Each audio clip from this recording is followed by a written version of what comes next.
BJP ने क्यों दिया शिंदे को मौका? जिस सीएम की कुर्सी के लिए फडणवीस 2.5 साल से लगे रहे थे, उसे क्यों छोड़ना पड़ा? नमस्कार दोस्तों, स्वागत है आपका हमारे चैनल पॉलिटिकल निहाल पर। कई दिनों से चल रही महाराष्ट्र की the great great political drama पर से गुरुवार को पर्दा उठ गया। सारे कयासों पर विराम लग चुका है और एकनाथ शिंदे को सीएम की कुर्सी सौंपने का ऐलान हो चुका है। एकनाथ शिंदे ने 1 दर्जन से अधिक विधायकों के साथ में शिवसेना से बगावत की थी, जो संख्या बढ़कर 40 से अधिक हो चुकी है। लेकिन सवाल यहाँ है कि बीजेपी पिछले 2.5 साल से सरकार बनाने को लगातार बेताब थी, वहां अचानक से शिंदे को आगे क्यों कर दी? जबकि बगावती नेता एकनाथ शिंदे पूर्व सीएम देवेंद्र फडणवीस के नेतृत्व में सरकार बनाने को राजी थे। 2.5 साल पहले शिवसेना को मुख्यमंत्री पद को लेकर अलग होने वाली बीजेपी अचानक से बागी शिवसेना गुट को आसानी से मुख्यमंत्री की कुर्सी क्यों सौंप दी? समझिए इसको पॉइंट टू पॉइंट। शिवसेना की बगावत के बाद में बीजेपी पर सत्ता पाने का लालच का आरोप न लगे, इसीलिए बीजेपी ने शिंदे पर दांव खेला। बीजेपी ने 2.5 साल पहले शिवसेना से नाता इसीलिए तोड़ा था कि वहां मुख्यमंत्री पद उसे देने को राजी नहीं थी। लेकिन ठाकरे परिवार के खिलाफ शिंदे को खड़ा करने के लिए बीजेपी ने सीएम की कुर्सी सौंप दी।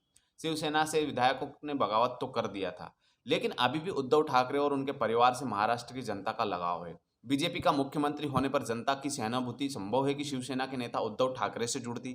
बीजेपी ऐसा कोई रिस्क लेना नहीं चाहती थी, क्योंकि इस बीएमसी चुनाव नजदीक है। ठाकरे परिवार के राजनीतिक एकाधिकार को महाराष्ट्र में से खत्म करने के लिए शिंदे को मजबूत किया जाना बेहद ही आवश्यक था। जानकार मानते हैं कि ठाणे सहित कई क्षेत्रों में एकनाथ शिंदे हिंदुत्व का मुख्य चेहरा है। ऐसे में बीजेपी ने शिंदे को बागडोर सौंपी, असली शिवसेना को साबित करना चाहा। शिंदे को मुख्यमंत्री बनाने से उद्धव ठाकरे वाली शिवसेना को नुकसान तो होगा ही, उनके मराठा होने की वजह से एनसीपी के सीनियर लीडर शरद पवार को भी काफी डैमेज उठाना पड़ सकता है। शरद पवार बड़े मराठा नेताओं में शुमार है, जिनको कि शिंदे से नुकसान उठाना पड़ सकता है। क्या है पूरा मामला? दरअसल बीते दिनों 21 जून को शिवसेना के सीनियर लीडर एकनाथ शिंदे ने बगावत कर दी। वहां कई दर्जन विधायकों के साथ में पहले सूरत पहुंचे। सियासी पारा चढ़ने के बाद शिंदे अपने विधायकों के साथ में अहम असम पहुंचे। वहां एक 5 स्टार होटल में 40 से अधिक विधायकों के साथ में डेरा डाले हुए थे।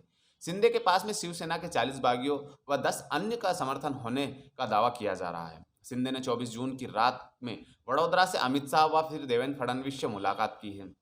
बताया जा रहा है कि महाराष्ट्र में सरकार बनाने की संभावनाओं पर वहां बीजेपी के नेताओं से बातचीत की। हालांकि वो चुपके से देर रात में हुई मुलाकात के बाद शिंदे स्पेशल प्लेन से वापस गुवाहाटी पहुंच गए। उधर शिंदे को पहले तो शिवसेना के नेताओं ने मनाने की कोशिश की, लेकिन अब फ्लोर टेस्ट और कानूनी दाव पे चले जाने लगा।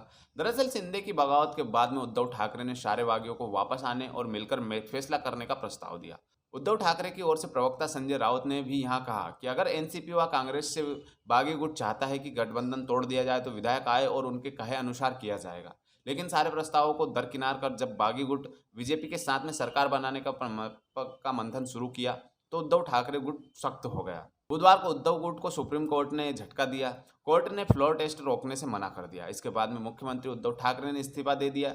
हालांकि माना जा रहा है था कि बीजेपी के देवेंद्र फडणवीस सीएम पद की शपथ लेंगे, लेकिन गुरुवार को फडणवीस ने शीर्ष नेतृत्व के कहने पर एकनाथ शिंदे को सीएम पद की कुर्सी सौंपने का ऐलान कर दिया।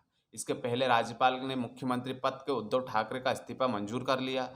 लिहाजा विधानसभा के विशेष सत्र को स्थगित कर दिया गया है।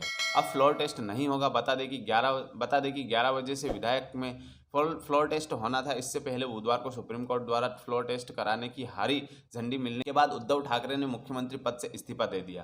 वे खुद गाड़ी चलाकर राजभवन पहुंचे और महाराष्ट्र के राज्यपाल भगत सिंह कोश्यारी को अपना इस्तीफा सौंप दिया। तो दोस्तों, आपकी जो भी हो रहा है कमेंट सेक्शन आपके लिए खुला हुआ है, और अगर आपने अभी तक हमारे चैनल को सब्सक्राइब नहीं किया है तो प्लीज़ जल्दी से सब्सक्राइब कर दीजिए और इसी तरह की खबरों के लिए बने रहिए हमारे चैनल के साथ।